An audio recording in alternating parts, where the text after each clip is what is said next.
Welcome to our lecture online. Now that we've seen the basics about energy, work, and power in the previous video, we're now ready to show you a number of examples. 3 at a time I think is probably a good idea because that way you can kind of compare things side by side. As I mentioned before in the previous video, that this is going to be the key equation. This is what we call the energy balance equation, where the energy on the left side totaled up must equal the energy on the right side totaled up. Any work put into the system plus any initial potential kinetic energy that you had at the beginning must equal what you end up with at the end in potential energy and kinetic energy. Of course, you have to account for any energy you may have lost, so you need to add that to the right side or subtract it from the left side, whichever you prefer, but that's the way we're used to using the equation.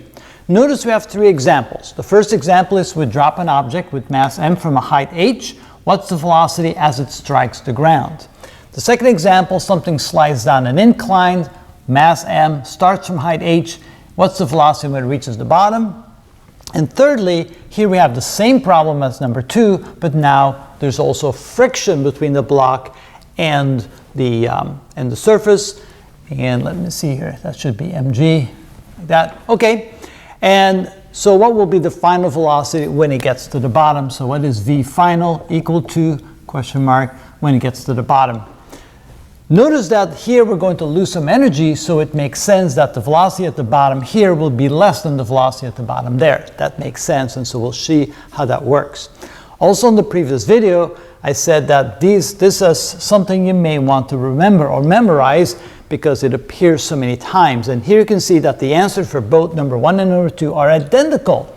Why is that? Well, notice what is the initial condition. The initial condition is that the object is motionless and it's at a height h above the ground. So it contains potential energy but no kinetic energy because neither one of them are moving. So we have 0 kinetic energy and mgh for the potential energy, and notice that there's no forces pushing or pulling. And you say, well, wait a minute, there's a force of gravity. Well, yes, but we cannot count for that because we already accounted for the fact that it has potential energy. The potential energy is essentially how much work it took to get the object from the ground up to this point, and now it has stored that much that much potential energy. So either you account for it in terms of potential energy, or you account for it in terms of how much work it did to get it up to that point, but you can't count it twice. That's like what we call double dipping. So we ignore the force of gravity, there's no other forces accounted, so there's no work put into the system in either case. When it gets to the bottom, it has lost all its potential energy, but now it has gained kinetic energy, which is 1/2 mv squared. That's the same in both cases. By the time it gets to the ground, it has kinetic energy, how much? 1/2 mv squared. Now, based upon that, we're now going to solve the equation for V. Now notice here that in both cases there's no energy lost because there's no friction. We ignore friction, we ignore wind resistance, we claim there's no friction here, and we claim that there's no wind resistance, so energy lost is 0. And so therefore, since the 2 equations look identical, when we solve for V we get the exact same answer, the square root of 2gh. Now what do we do when we have friction? Notice that the first part of the equation is exactly the same. You start at, there's no work put into the system, you start with potential energy mgh, there's no kinetic energy because the object is not moving. When you get to the bottom, there's no more potential energy, it's 0. We now have kinetic energy, which is 1/2 mv squared. We don't know what V is, but we'll figure that out. But now we have energy lost. Now, how much energy did we lose? It's equal to the work done to overcome the friction, and work, of course, is force times distance. So the friction force times distance is the energy lost. That's the work done to overcome the friction. So what's the friction force? Well, we have the mg pulling down, we have the mg cosine theta pushing the block against the incline, the normal force pushing back, mg cosine theta, and the friction force by definition is the normal force times mu, which is mg cosine theta times mu.